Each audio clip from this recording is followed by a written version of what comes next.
Okay, so that's the first graphic, and see if I can do this. So the quick overview, can you bring these? Thank you very much. A quick overview of the situation is that the parts of the field, science, engineering, and business, we're in good shape experimentally, although we have a lot to do yet. We're not in such good shape theoretically, but we're making progress. The engineering of experiments has become quite sophisticated. Okay, but the prototypes that some of the startups are developing are not quite so sophisticated for a variety of reasons. They have two kinds of companies involved, little companies, startups, and big companies who I can assure you are hovering overhead like vultures, waiting for something to come to life. Okay, so as soon as we have the breakout we're looking for, there is going to be a lot of attention to this field.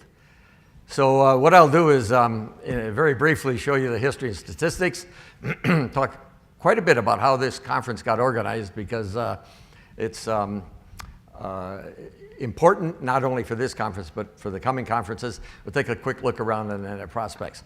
So this is a plot of the attendance at ICCF/X, where X is on the horizontal. And you can see the average has been around 173. Sometimes that includes companions, sometimes it includes other. It's a little fuzzy. But you can see there was a decline for a long time that seems to have been roughly stabilized, okay? And I must note that there have been many other conferences in the field, 18 in Europe, 18 in Japan, 24 in Russia. So this isn't the only game in town, but this has been the spine of this field for all these years.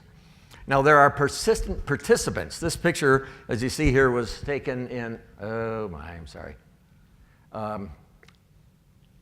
Okay, I was hoping to avoid that.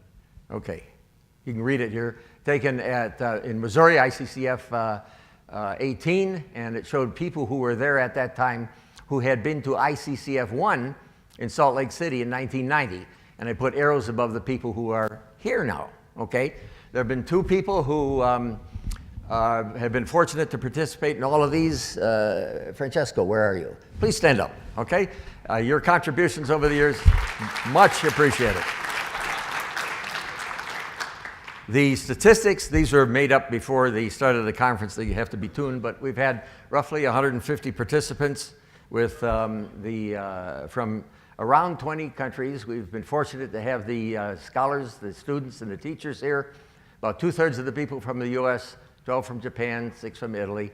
We were just overjoyed to get 104 abstracts, and we were able to have 63 oral presentations. The abstracts and program, as you know already, are on the website. We hope to make available all the graphics and posters, as well as the photographs and videos. Okay, so that's the goal. Yeah, well, the idea will be to put up PDFs of the PowerPoints, not the original PowerPoints. And I don't have it on here, but we expect to provide all of you electronically with an attendance list with emails attached. So if you object to having your email promulgated, please let us know. The proceedings will be published in the Journal of Condensed Matter Nuclear Science, and we're asking that manuscripts be sent to John Paul by the end of August. Okay, so there's a balance. We don't want them right away because you don't have time to do a good job on them, but we don't want it to extend too far because then the publication is late. There was a impact on many levels on this conference from industrial heat. Tom Darden, you heard from him. J.T. Vaughn was here. They had to leave early. I think Dewey just escaped, if I remember correctly. So if you haven't met Dewey Weaver during this conference, you missed a good opportunity, but he's in the field for the long haul, and he will be at the next conference for sure. Okay, so I'm going to beat up on my chairman, Steve Katimski, now, and you'll understand why in a moment. So Steve founded some successful companies in the 90s, internet-based companies, and separate from business, he has very broad interest in science and technology. Because of that, he attended ICCF-17, the conference that Sunwon Park and Frank Gordon organized in Daejeon.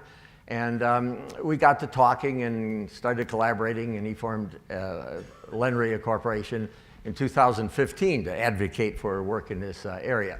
Hands-on, he produces the calendars, which you have. And for a number of reasons, we agreed to organize this conference. And Steve said to himself, we need outside support. So we sought outside support. And we could only get 20% of the support that Milich and I had for ICCF-21 in Washington 10 years ago.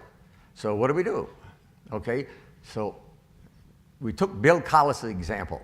We went to a place that's affordable, and Steve called 15 universities, and he found that Colorado State had the best operation, which is why we're here. He performed numerous legal and financial transactions to learn to use, I don't know how many computer codes, maybe 10 different computer codes to do everything that was necessary. He did the entire website on his own, hands-on. He's the only one that did anything on that. He arranged all the 5 conference excursions on his own, contracted for the entertainment at the banquet, arranged all the meals. The lounge that we enjoyed in the evenings, his idea. 40 emails probably to make sure that beer and wine appeared and so forth. In fact, I was wondering how many total emails that Steve wrote over the course of getting this conference together. I wouldn't be surprised if it's way over 600. And if you've communicated with him by email, you know he responds quickly, he responds usefully. It's very good. So he did all of that. And I have an example on the next graphic of just one thing from an email. So we needed snacks. So this is a spreadsheet that Steve created along with a lot of other details, you know. So you sit here, let's see, do we want 2 pounds of pita or do we want 3 pounds? Yeah, different days. So I've worked a long time. I've worked with very many, you know, creative, productive, stimulating, diligent people. But I can assure you that I have rarely met somebody as good as Steve in terms of his creativity, thoughtfulness, interaction, enthusiasm, and everything. So we're very fortunate there. Now the scholarship program, yay! Yeah. So. He's hiding it back. Stand up, my friend. Hey, hey.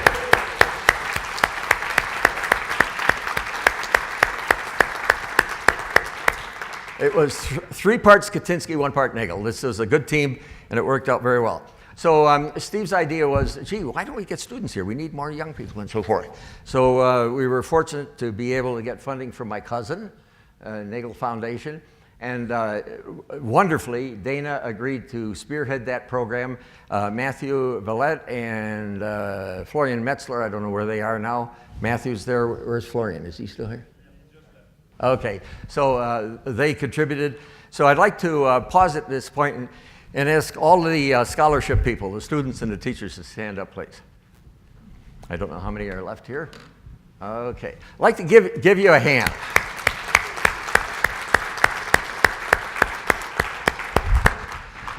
Thanks very much for coming and participating in this. It does 2 good things. It enlivened the conference. You know, we are quite happy to talk with each other about the subjects that you heard about. But you know, you got 2 different looks at things. You learned something about the subject matter, but you also learned something about how science works. Scientists have only 2 jobs: to learn new things and to communicate them. If there's no learning, there's no science. And the communication is done in writing and in personal presentations like this. So you saw, I say, a subject matter, and you saw a process, and we hope that you go away from this with, you know, not signing up to do your life's work on LENR, that's over-enthusiastic, but that you go away with a heightened appreciation of how science works and the promise of this field. So thanks to Dana, Florian, and Matthew for making that happen. Okay, getting the word out was something that was very necessary. Of course, we need abstracts and papers. We need people here. So Steve, Steve, well,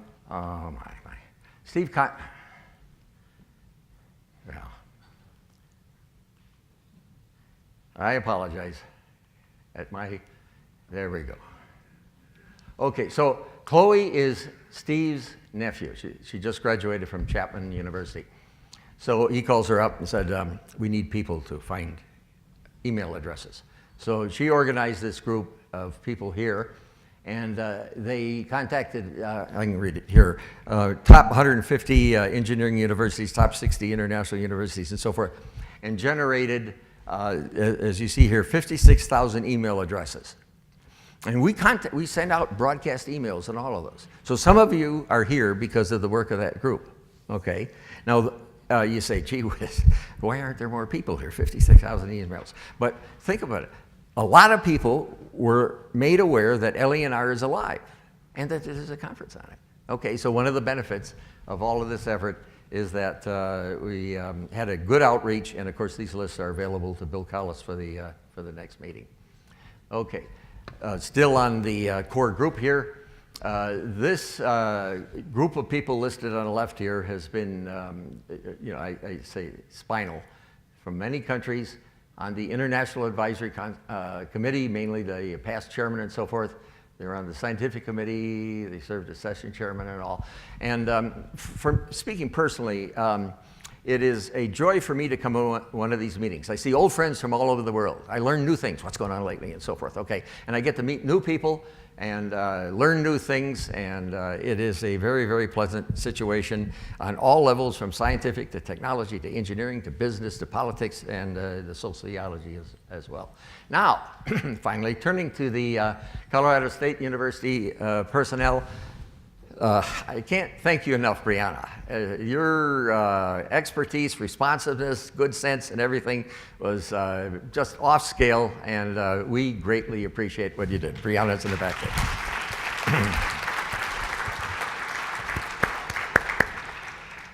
We will try and get across to the administration of your university what a great job you did and how much we appreciate it. We thank you very much. Now, that was part of the team. The other part of the CSU team is listed here. I don't know, Jason, are you back there now? Yeah, so the quality of the audio and visual work at this conference was as good as any I've ever been at, and Jason and his team have done a good job, and I'd like to give them a hand as well. Thank you very much. Now, Steve said to himself, there are going to be a lot of questions here. Gee, we're going to need some help. So he called up Chloe. Chloe contacted Madi. Probably all of you have met her. Please stand up. Madi is an interesting case. She's a senior at Chapman University. She's her subject, strategic and corporate communications, political science. She's got a minor in leadership. She's head of a 1,400-person sorority group at her university. So she's already practicing her leadership skill, and we greatly appreciate everything that you did. Thank you very much. Okay, rolling along. Getting near the end. Quick summary, heat, reaction products, they're real. Okay, utility, almost certainly the heat is going to be broadly useful. So we know that LENR occur, even though we don't really understand them yet. Commercial exploitation, all these attractive features. Energy gain, no prompt dangerous radiation, no radioactive waste, no greenhouse gases. You know, it's not surprising that this is getting a lot of attention, but there's a long way to go to market. So I keep using this, this combination of words here. I mean, this is a twofer. What if the science were entirely understood, like hot fusion, okay? And we still had a development to bring this to market. That is good by itself. Okay, what if this had no applications? You know, I don't want to mention string theory, but anyway, you know, it's an exciting scientific problem, okay? It's a twofer. Some of you know I'm 80 years old, and I can't retire because this is just too much fun on all levels, and especially the personal interactions that we can enjoy at these meetings. Okay, so I offer this as an attitude, okay? And then you say to yourself, Nagel, you've gone crazy. Sometimes you gotta fold them, you know? So this is not literally true, but it's wrong in the right direction. And I think that many of us here that have that attitude, or we wouldn't still be here. So the last graphic is the look ahead to the ICCF-22 in Slovenia in probably September of 2019. You can see Slovenia is nestled in there by Italy, right in the middle of Europe in the south.